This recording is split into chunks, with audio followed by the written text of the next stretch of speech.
This week was all about honoring the legends and rekindling the glory days. I just appreciate the support and love that you gave us during at least my career, and you continue to do in the guys that are playing today. And we gonna win! Yeah, baby! And amidst the pomp and circumstances, more than a few cheeseheads would go home unhappy. Revisiting the Commanders' second straight win, looking ahead to Indy, and reconnecting with so many blasts from the past. My football family right in front of me here, the guys that won Super Bowls with, we sweated with. On this special alumni edition of Tony McGee's Pro Football Plus. The man Call is somebody, back, call y'all. somebody. We're He's back. Call He's your back. mama, call your daddy. We're back and we're back. We're back. Tony McGee, He's back, y'all. We're back. Tony McGee. Come on. Tony McGee, Pro Football Plus. Tony McGee, Pro Football Plus. Tony McGee, Pro Football Plus. Tony McGee. Welcome to the Tony McGee Geico Alumni Show. What we're doing this week is looking at our alumni, but looking at a team. And while the alumni was in town being honored, the new Washington team took Green Bay to the test. They left them busted, trusted, and when you talk about playoffs, it must be nothing. We'll be back in a moment. You know, it's very exciting when the alumni come to town. Everybody think about the Super Bowl years and how great they were at that time. Now they're looking at these new Commanders, and you think about what they did with a Green Bay team that everybody thought was so great. But one thing about it, we always tell you in the first segment of the show, what's up? You know what's up? It wasn't an upset. They were just a better team. They should have killed the Chumps, but at the same time, they let them off the hook. So what do? We go in and bring in some of the people from yesteryear, the alumni, to talk a little bit about this. And Donna, who do we have in here? These are stars here. I can't say their names. You got to tell us. I know, Tony. We got Kenny Jenkins up with us. I mean, one of the greatest alumni. That great return, man. That's Kenny Jenkins. That's me, man. Yeah, Kenny Jenkins. And then we've got one of the posse members outside of Gary Clark who thinks he's the ratings. But today, Ricky Sanders is the ratings. All right. And Tony, I hate to say this, but Gary is in a red chair because he's still soaking and mad at Ricky about some kind of pass. Something happened in the past. I know. I've heard that Super Bowl story, and Gary, I mean, can we get over today and just have fun with Ricky? You okay, man? Say just have peace once. Just peace once. No. Well, let's talk about it. We say what's up. A lot of people are talking now. And hey, Alex, hey, you and Donna, you guys are regular with the G. And we talk about this every week, but this week we can be a little bit happy. But what gets me now, the fans were all unhappy and everything, but now everybody want to say, oh, they upset them. I want someone's opinion. Don, I can start with you. It was not an upset. If you want to look at it, Washington was the better team. They made more mistakes to keep them in, i.e. in the fourth quarter when they gave them 3 first downs on penalty. But if you look at the overall game, number one, something is not right with Rodgers right now. And number two is maybe this team is starting to put itself together. Well, Tony, you hit it on the head right there because Aaron Rodgers and everybody is talking about it was an upset. No, this is not the Green Bay team of the past. All of the receivers are pretty much gone. Aaron Rodgers ran them out of town because he wouldn't take a pay cut to keep them in town. So they struggled. They lost 2 games before facing the Washington Commanders. So this team came in, as you say, busted and disgusted. And this Washington Commanders team caught them at the right time. And then, everybody was looking at the fact that Taylor Heineke was the quarterback behind the center with Carson Wentz being out. And everybody said upset. No, it wasn't an upset because as Fred Stokes said, marching through the line on the game day, they're going to win this game. And although the Commanders tried to give it away a few times, and Taylor Heineke settled down, but this Washington Commanders team, they should have took this game. Well, Gary, I want to ask you if you could qualify this statement and make sure I'm telling the truth. But this is not 2 weeks ago when I was on. I was saying, let's give Heineke a chance. And a young lady on the show, we can't say her name right now, but there's a female on the show said, no, don't do that. He's not ready. What do you think, Gary? Did Heineke do a good job on Sunday? I think he did an excellent job. Actually, myself, Ricky, and Art Monk had a chance to go to their practice the following Thursday, last Thursday before the game. And Ricky gave some words of encouragement. Art gave some words of encouragement, as well as did myself. And some was directed right at Taylor. And, he met the challenge. He really did. I mean, he met the challenge because we kind of went right at him and said, hey, you can make the difference in this team winning a football game, and your opportunity is now. He couldn't ask, nobody wants to take a position by somebody getting hurt. You don't ever want to win the position that way. But if that's what happens, you have to take full advantage of that opportunity to become the guy on the team. And that's what he did. And they came away with a win. Well, Tony, I'm not going to let you throw me under the bus right there, because the only way Taylor came in is, as Gary said, Carson Wentz got hurt. So it was a reason why he came in. It wasn't just he came in because Carson Wentz wasn't hurt. So don't be trying to throw me under the bus. Yeah, I ain't trying to throw you under the bus. You still laying under the bus for all the mistakes you made last year. Speaking of that, Ricky, talk to me, man. Receivers, I know I can talk to G about it, but the receivers seem to be showing out a little bit. They made Heineke look good to me. Hey, man, they made some unbelievable catches, and like Gary was saying, when we went to dinner with them on Thursday night and talked with them, they were excited, man, just to see us there and feed off of what we were giving them. And it was just an exciting time, man. And I believe they got a good core receivers right now. And Heineke played well, and it wasn't no upset. They really took that game. Yeah, that's what you need, a jinx. I know in your day, you knew what running backs were supposed to do. And we're saying that Antonio Gibson is our leader in that. But at the same time, Robinson coming back is not just inspirational. The guy can run the ball. And what I'm looking at, did you think the offensive line did a better job this year? I mean, this week, and that's why they were able to run? I do think they did a better job. Okay. Go ahead, yeah, Ken. no, I definitely think they did a better job, and I think they schemed up a little bit better so that these guys can do what they do better. It's hard for those guys to always have to reach block for so long, but they were able to sort of stick and stay, and those guys could find the seams and get there. I think it's part of sort of coming together as a team. But then I want to go back to Taylor Heineke real quick, because Gary will tell you, as I was, I love a underdog story. Mm-hmm. Taylor Heineke brings it because he ain't got nothing to lose. And he just goes out there and he fights like the Dickens, and he wants it so bad.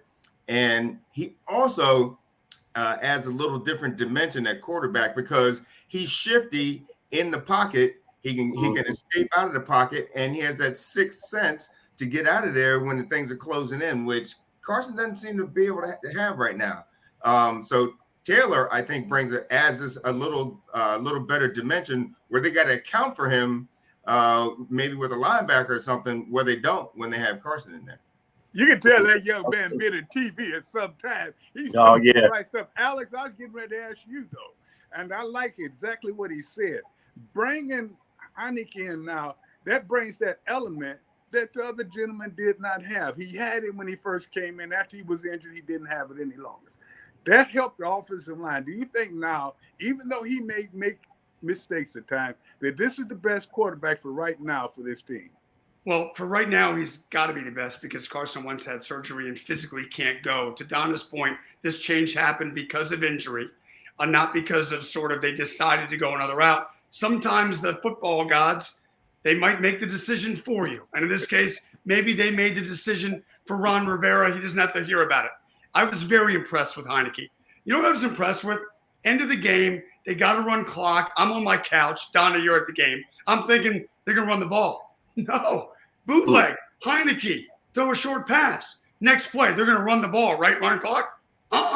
They kept the ball in this guy's hands late in the game when the easy thing would have been run, punt. They trusted him to do that. He has a moxie. He has an energy. They showed him on the broadcast wearing a Brett Favre jersey, number 4 back in the day. That was his guy. He plays like that.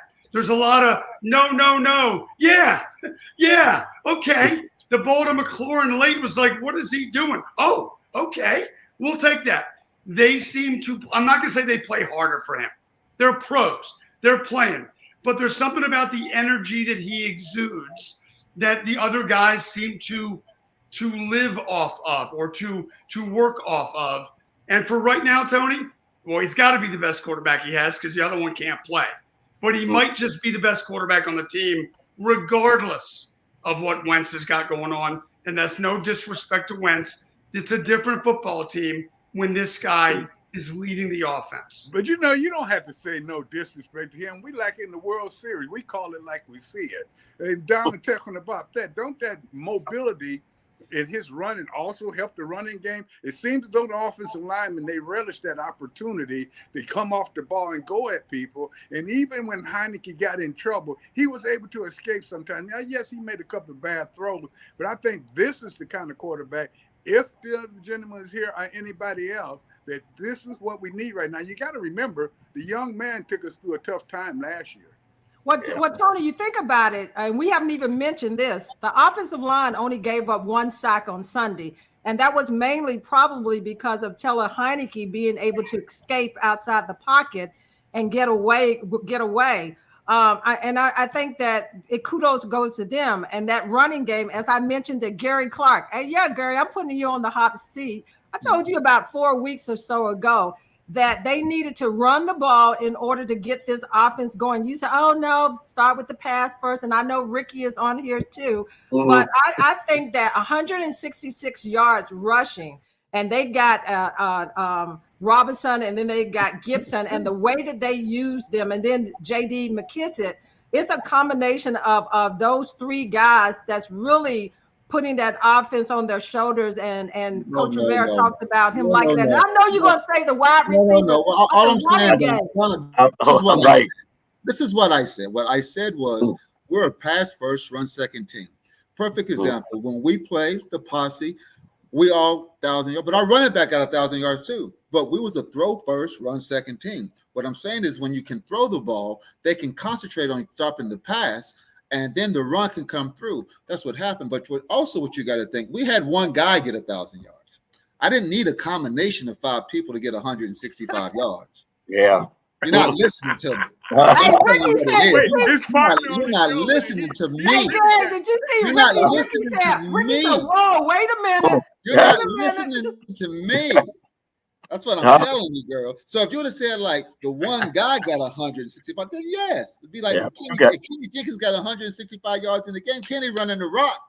Yeah, he running the rock. But I'm sorry, Hey, Ricky, you on Gary's side too? Hey. Well, what does that mean? You're knocking him down? Is that why you're hitting your chest? No. Hey, you know what? Like I'm saying, man. Gary, he got a lot of wisdom, so I always listen to it. Yeah. Hey, it's Posse 3.0. I'm just telling you. I mean, their strength is in their receiving court. I mean, they're not only 3 deep, they're 4 or 5 deep at receiver. That's strong. I mean, it's just strong. It just is. Gary, I have a little problem with their passing philosophy, because it seems like to me they just run plays. You guys built the passing game was built on the 5-yard hitch. Because you could get a 5-yard hitch anytime, because because you guys were so quick. You could stop on the down that ball, be right up under your throat, and you might spin out of it and go for another 15. Yeah. And everything else came off of that. These guys don't. The philosophy of the passing game, I'm not happy with right now, even though some of the stuff worked, because it doesn't seem like they set teams up for the next thing. It seemed like Joe back in the day was willing to let teams stop them stop us, because now we know how they're gonna react, and we already got the adjustment built in. So we just run it till they stop it, and then we got the adjustment coming. Well, Well, you know, Joe, you look at that, Joe was fans. As we call this is the alumni show, because these guys are telling you in secret, you're inside the locker room with us. So when we get back, we have talked about the offense, but now we have to take a quick break. We have to talk about the defense, and even I'm going to say they played better, but you do not give up 3 first downs in fourth quarter when you are trying to win a game. That is a mark against them, but they did seem to be in a little bit more shape. Speaking of shape, let's go out of here and let you guys take care of your business, and we'll be back in a moment.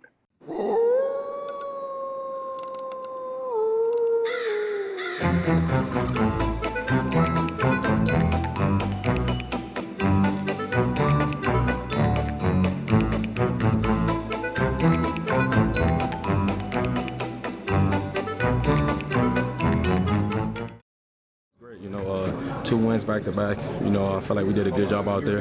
You know, like I said before, just about 1 week at a time, taking it 1 week at a time, and just being cute into our details. Hey Curtis, do you like where this team is going on offense and you know, 2 straight wins right now? Oh yeah, absolutely. I mean, we could still get better. You know, we got areas that we need to clean up a little bit. But I mean, to come away with this win, it feels amazing. Were you holding your breath that last play by Green Bay as they were running around the field? No, I was confident in our defense. I knew they was gonna get a stop. I mean, because we know now what we can do. You know what I'm saying? Like in the beginning of the season, we're not sure. We're like, okay, like how's this work? How's this scheme work? Where do I fit in this scheme? Now we're comfortable. Like people know each other. We know like how to play off each other, and you can see it on the field how comfortable and how poised we are. You know. Could you talk about that last series with Green Bay running all over the field and you all containing them? Oh yeah, I mean we practiced that since OTAs. You know, we call it last play blend. So everybody stay on their side and start. I mean they're desperate. They're trying to get to the end zone, and we just got to keep them contained and tackle them. And that's what we just did. Could you talk about the adjustments you all were able to make from the first half to the second half, and just how you all were able to just get this win today? I feel like the adjustments we made from first half to second half was definitely move the pocket a little bit more, run the ball. I think we executed our runs a lot more, and those guys, 24 and 8, they just kept the ground moving. You know, I mean, we just got to get in front of guys, and those guys made some big plays for us. And then also, I mean, 17. What can I say about him, man? The guy's a player. He's a playmaker. He had some really spectacular plays in that second half that really helped our team solidify this. Hall of Famer, man. Everybody knows he's a Hall of Famer, and we just trying to stay on top and challenge all throws. Make sure we don't give up any explosive, and as long as we don't do that, we come up, tackle, leverage the ball. We know we can get off the field. Hey Bobby, could you talk about the play of this defense overall right now? Just coming together, understanding one another, and understanding where we need to be. We're playing really good ball. We got to keep going, keep stacking days on top of days, and hopefully get it. Now we got a dub tonight. Go watch the film, correct it, see the things we did right, see the things we did wrong, move on to Indy. Well, the last 2 weeks has been a happy locker room for the Commanders. And this is alumni weekend, and I got a chance to catch up with some of the legends. And one of them is Vernon Dean. And this is what he had to say about being back for alumni weekend. Talk about your career when you played. What stands out? Because I'm sure it's a lot of things that stood out. Yeah, a lot of things do stand out. I do know when I was rookie, I had a great rookie year. And no offense to the guys that I played with, because them guys could really, really, really play. But when Darryl Green came, it was, and think about it. Darryl played for 20 years, and I promise you he played with at least, because he played with me for 6 years on the corner. He played with Barry Wilburn. He played with Martin Mayhew. He played with A.J. Johnson. He played. That list goes on and on. Oh, man. He played with Smoot. He played with Champ Bailey. I can go on and on and on. He played with all of those guys, and that happens over that length of time. But I can say this. The thing that stand out is I remember, and I tell all these guys the story, man, about Darryl is we played against the Jets, and the first 11 passes came to my side. And I caught up with the quarterback and I said, hey, man, are you guys going to throw to Daryl's side at all today? He said, not at all. So that's kind of what stands out. Well, homecoming weekend back here, I'm sure you heard a lot of stories, too, since being back here with the guys. A lot of stories. Most of them good, most of them funny. Most of them funny. But you know what? It seemed like the stories get embellished a little bit, but that's what we do. We kind of embellish a little bit, but the story is always good to hear from those guys. Donnie Warren, who's a San Diego State Aztec, go Aztecs. Jeff Bossy, Russ Grimm, man, it's all, Curtis Jordan, Dean Hamill. You know, these are just guys you're like, man, where have you been? And you get a chance, because, you know, it's kind of funny. Our defense coordinator is Greg Williams, who Greg Williams coached here before. He was defense coordinator here. And we were talking, he was saying when he was a special team coordinator, he hated going up against us. And he mentioned, man, this dude, this big dude, won number 70, and I said, Dean Hammer. He said, oh yeah, that was him, Dean Hammer. We hated to go against him. And sure enough, I hadn't seen Dean Hamill in 20 years, and I saw him yesterday. So it's like great to be here, and it's great to talk about what we did, but more importantly, it's great to see those guys that you spent all those years in the locker room together, because you know that's the only sacred place in the NFL is the locker room. The only sacred place is the locker room, huh, Donna? Yeah, Tony. I mean, we had so many great alumni during this past weekend. And in the coming weeks, you're going to hear from a lot more of the alumni. And we've got 3 right here, well, 4, including yourself and everything. So it was a fun weekend, a lot of excitement. And it was the party deck, Tony, I was up on. Well, you know what? I tell you what, of all of the sitting here, you forget me. And then in your interview, you mentioned the guy that took my number. Donna, we're going to take a break right now so we can get some of this straight. We'll be back in a moment.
Well, you know, it was pretty cool having them here. We were fortunate enough that we had the posse come in and spoke to our team on Friday, and they brought some excitement. It really was a neat thing, because Gary, Ricky, and Art were terrific, and I could see why they were so successful under Coach Gibbs. I think our players got a good flavor and taste for it. Just listening to them speak to them, and they spoke to them from the heart. And I thought that was really a cool deal. I think it's really cool that, you know, we're trying to make sure we do things right and we embrace the alumni the way they deserve to be. I mean, there's a tremendous bit of history as far as this organization is concerned. You know, especially under Coach Gibbs and his era. You know, what Coach Allen meant to this organization, and then the two championships they had early on when this organization was growing. So, you know, we want to be able to carry on that legacy. We want to be able to add and contribute to it, and that's what we're trying to do. Welcome back to the Geico Alumni Show. The thing about the alumni is when we get together, it's like any family. We tell each other we were better players than we were, but at the same time, we tell each other how we still care about each other. I couldn't be there this weekend and everything, but I know one thing, G-Man and you 3 guys that were there, you see how Ron loved it and all the people love it, How do you guys feel when you come back for these alumni games? What do you feel? Do you ever look at where you were at this point in your career, look at these young players and see what the difference is, and then get a chance to see the old players and hear the games like when I had 10 sacks in the game, which I never had, but I lie every convention. So let me hear a little bit about you guys' experience at the alumni weekend. I'm gonna let Ricky go ahead and tell you how it went. It was great, just coming back up to DC is always a thrill for me. Anytime I can come back up there and do anything to help, the team or just be with my friends once again. I'm here in Texas and I miss my family. My brothers is there, man, because we stick together. Everybody we're still close. Most of the guys I played with, we still close. We call each other. We, just joke with each other. It's just a great time, and I think those young people, the young guys, really listened to us when we was talking to them, and then when we was at practice and we gave them a good speech. Gary gave them a very good speech. He used some words they didn't want to hear. I guess I don't run was looking like whoa, but G man, he gonna pump it up, and I was even getting excited. I was like, hey, y'all got another uniform? Can I get out there? Yeah, but we had a good time, man. My wife, she had a great time, and we were coming back home flying. She said, "Well, I had the greatest time. I had the greatest time." So it's good just to get back and not be so tense with with life.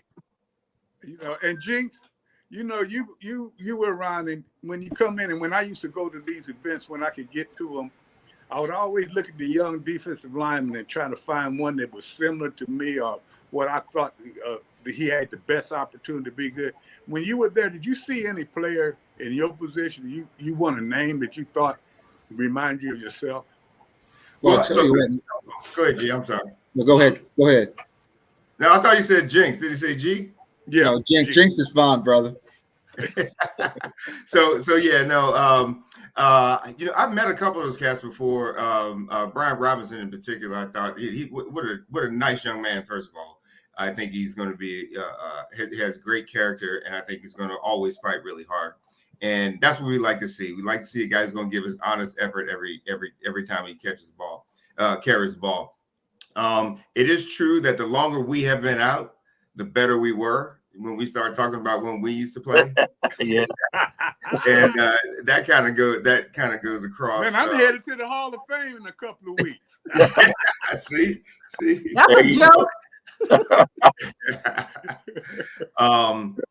But I'm fortunate enough because I actually live literally about 8 minutes from the stadium.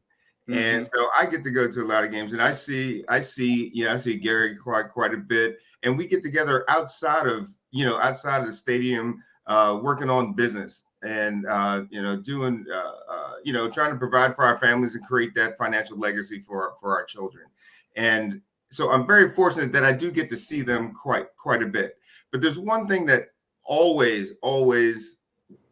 always remember is that those times playing here, because I also played in Philadelphia and I played in Detroit.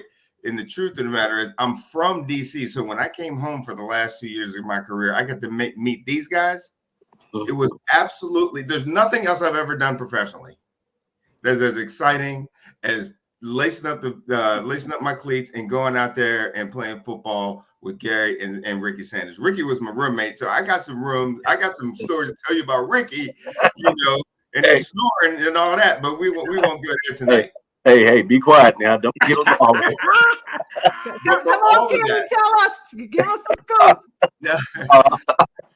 But for all of us, that particular period in our lives was without question the most exciting thing we ever did.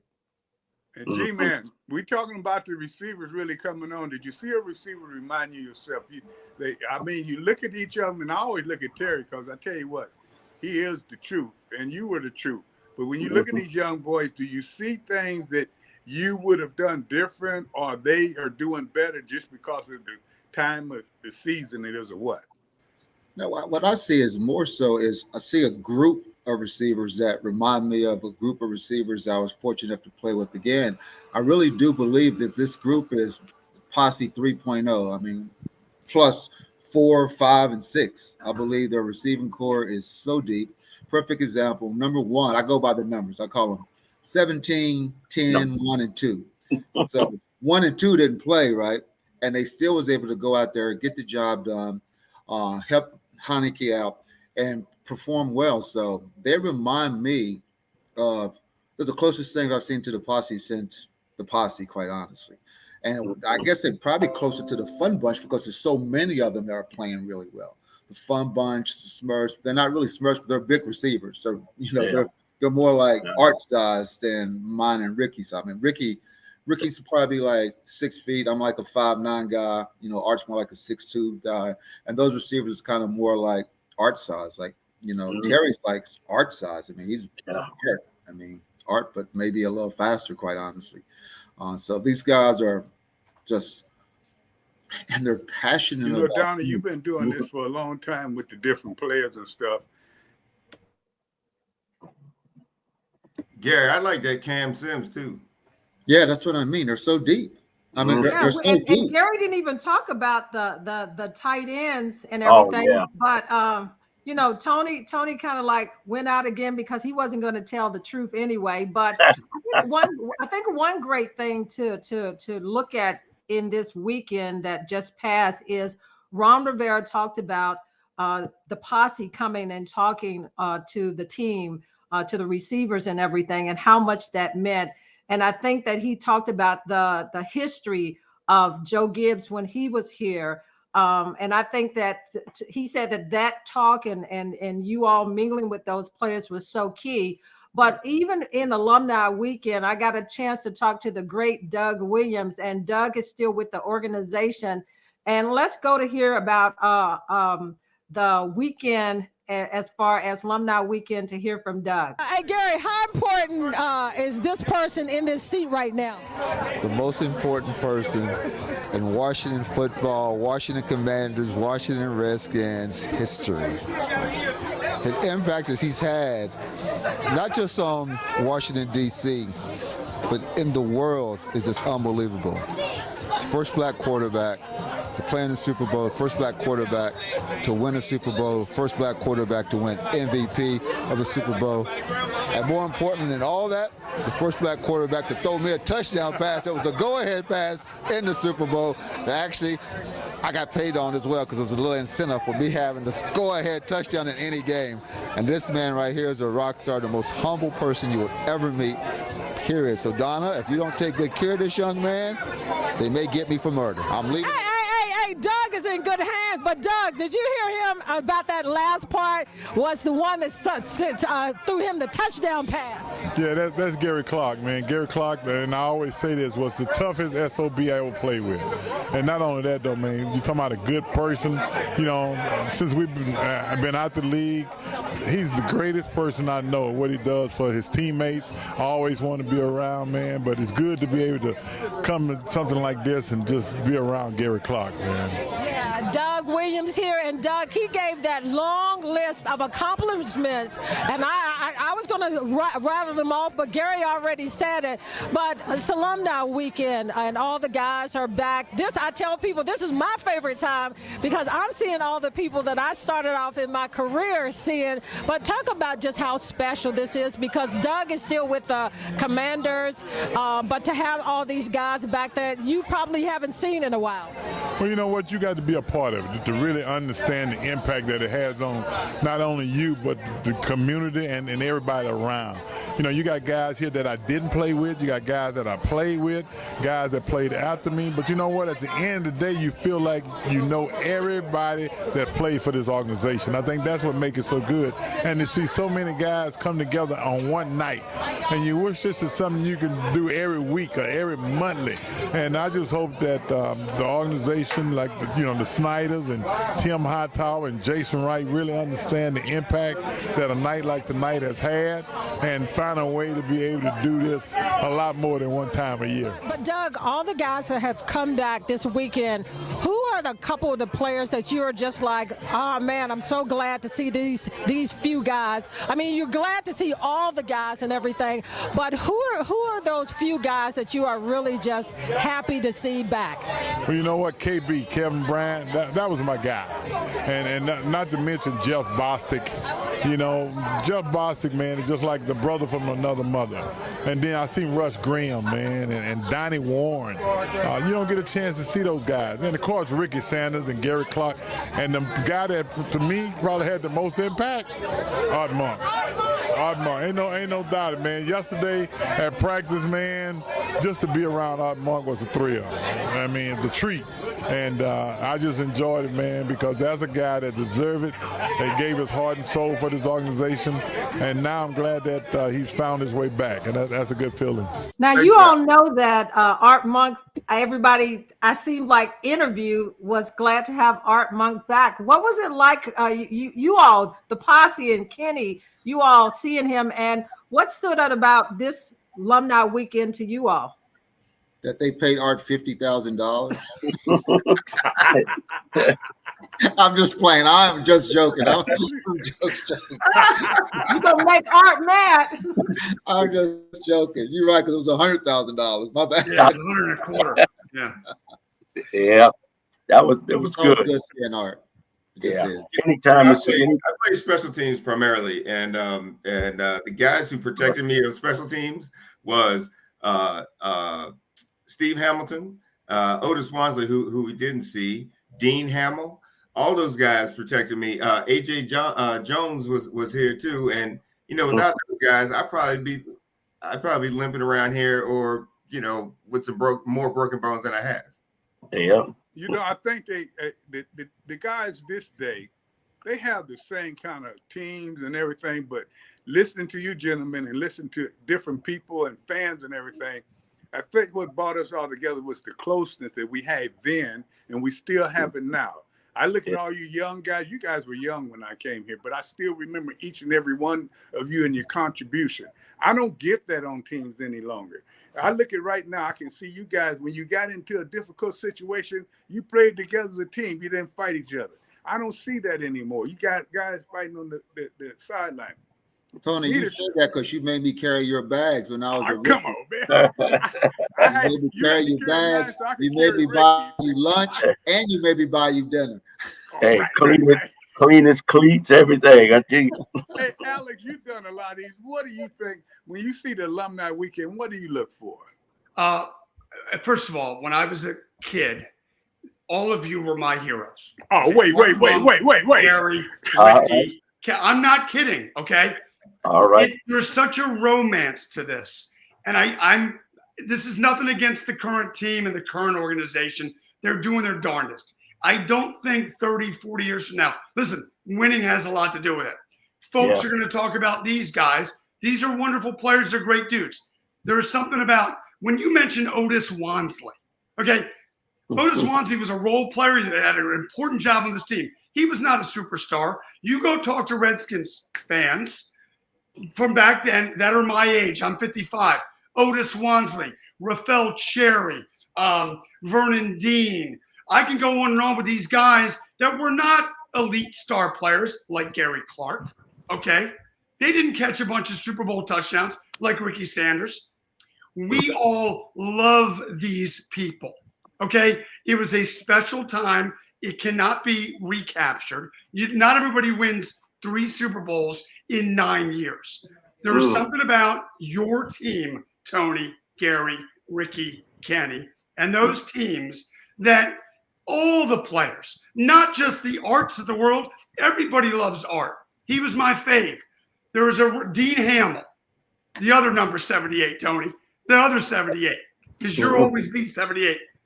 It's a love affair that never ends. And it's now going on 40 years.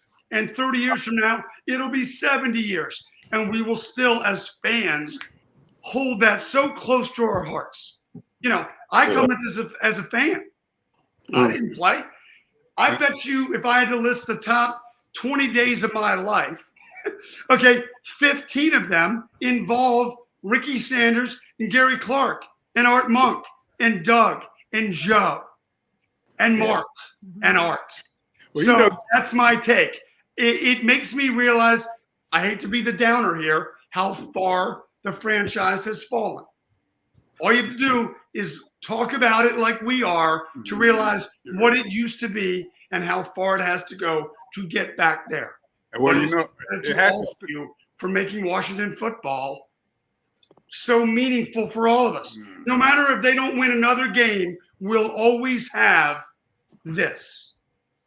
well, you know what? I don't know about them not winning another game. We have this. Maybe we'll start talking basketball if they don't win another game. But at the same time, Now you're talking. I knew you would say that. We're going to take a little break now because I know you fans are saying, well, they didn't say anything about the defense. They ain't talking about different things. We'll give them a little bit of time. But this is Geico's alumni weekend. And I'm seeing guys here is the reason that I'm wearing Super Bowl rings. So when you come back, we got some more talk for you.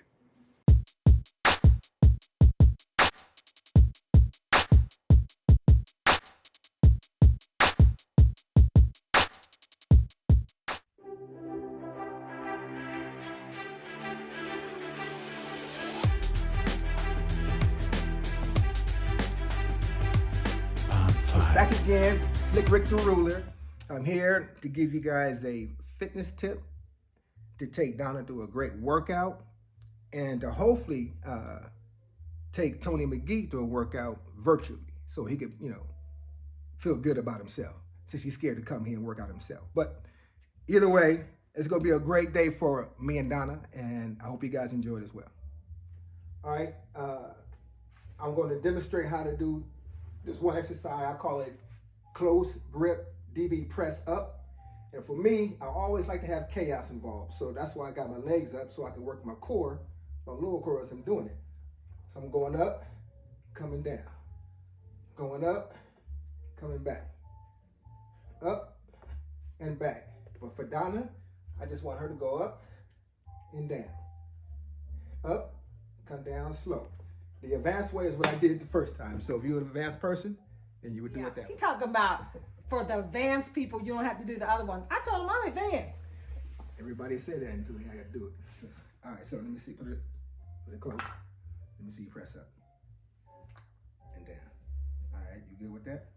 Yeah. Oh, look at Rudy. Oh, okay. So wait, don't start yet. You're going on the clock now. Ready, set, and go. Up, down, slow. Up, down, slow. There you go, straight up. I don't need you going out this way. I just want you to come straight up. You should be coming up to my hand. There you go, to my hand. Up. There we go. Keep going. 5, 4, 3, 2, 1, and rest. 15 seconds, then we go again. Again. Well, Ricky Irvins worked me out so hard. I was sore for 2 days, but he gave me a message to Gary Clark.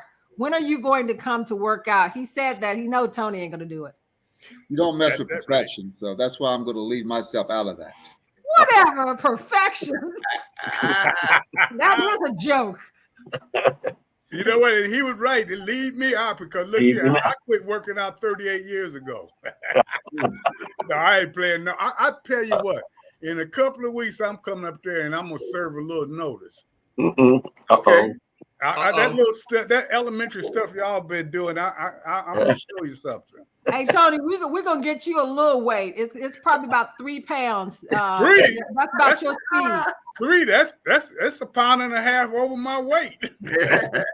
But you know what? When you look at this, and I look at what Ricky is doing, and at one time I was involved in health clubs for a long time, and I look at the new techniques and the different things where you are able to accomplish so much more, so much easier than when we were doing it and what you had to do. So I think this fitness tip each week is a great thing. And I think more former players, and you guys tell me what you think about it, you should be doing a little bit more. And how do you guys feel about it after you retire, feel about the working out since we did it so long for our livelihood? Well, I do a lot of walking. I got my little buddy here, my dog, and usually I walk him in the morning. And then when I get home in the evening, I give him a little walk. a mile or two. So that keeps me active, So I haven't lifted weights in so long, man. Like you saying, those 3 pounds. So I'll be like, but no, I need to get back in the gym, man, and try to tighten up a little bit. Kenny is fit though. Yeah, Kenny's solid as a rock. Yeah, Gene, you work out every day. I try to do something every day. I like Ricky. I like to walk, but I like to walk the golf course and carry my golf clubs. Now I just had knee replacement surgery, so I'm actually on the mend. I'm about 7 months out. I'm doing pretty good.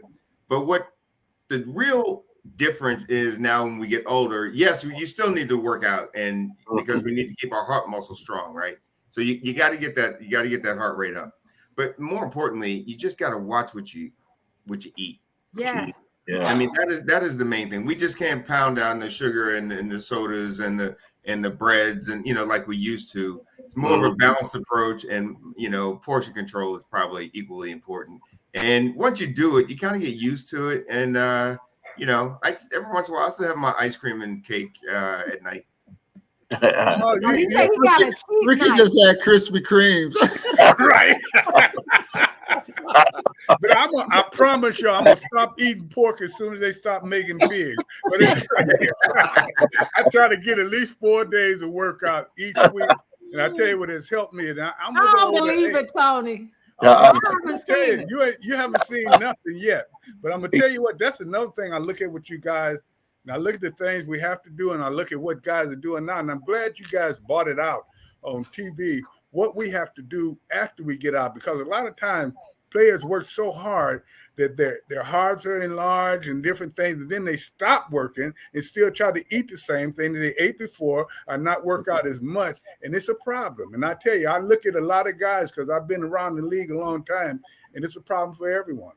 Yeah. Hey, Tony, I think that Doug Williams, I want to circle back around to him about the alumni. Doug said that instead of having this once a year as far as bringing the alumni back, that it's so many guys that live right here in the Washington, D.C. metropolitan area.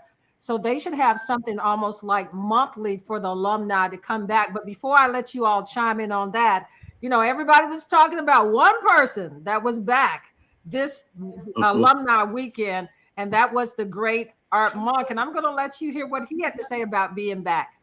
Back with the great Art Monk here for Alumni Weekend. Art, talk to me just about being back here today. Well, it's good. Well, it's just good to be here. Being here brings back a lot of memories. Obviously, playing in the RFK Stadium, not this stadium, but what makes it even more special is that a lot of my teammates are here, guys that I played with, fought battles with, and we get together, we tell stories, make each other laugh, and so it's just a great time. Talk about a little bit about the posse, because I gotta mention you all posse-wise. You, Gary, Ricky Sanders. What made you all so special? Well, we just had a unique bond together. We weren't just receivers; we were great friends, and we wanted to work together on the field and really complement each other. And Coach Gibbs allowed us to do that by game planning us in a way that we would play off each other. And so, I was an X. I was a Z receiver. Gary was an X. Ricky was an H. But at any given moment, we could switch and play other positions. So we were very versatile in what we did, and I think that's what made us a better receiving corps. So, if you had to pick one great memory of your playing days, what would that be? You had so many. Yeah, there's a lot to choose from. The Super Bowls, the championship games. But I think those moments where Coach Gibbs pulled us aside in meetings, sat us down, said, "Hey, look, you're one of the leaders on this team. Me and some other guys, you're the leaders of this team. We need you to help, bring the guys together so we can all get on the same page." And I think once we did that and got everybody on the same page, we all played together and not for an individual. 1, 2. Come on, y'all, let's get it. It's very interesting seeing Art and seeing all the guys. And I tell you what, we said we were going to do a look. Okay, the defense played okay. They gave up 3 big plays in the fourth quarter. They almost gave up the game. But unlike Don and them said, they did help us win the game. Look at the special teams. They made big plays and everything. But really, this weekend was about the alumni. When you see a guy there like Art Monk, you see the Gary there, you see Ricky Sanders, you see Kenny, you see all these guys here. One thing you have to look at, these are Super Bowl winners. But all they talk about is what they did as a team. When we come back, we're going to end this thing as a team. I tell you what, it's been some teamwork today. We'll be back in a moment.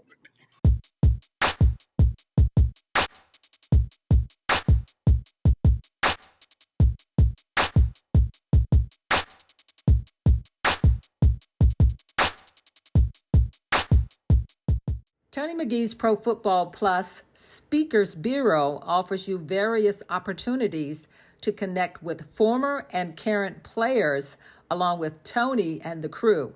For more information, go to redmagplus.com Speakers Bureau. Well, you can see on the board the picks for this week. Tony and I are on the leaderboard.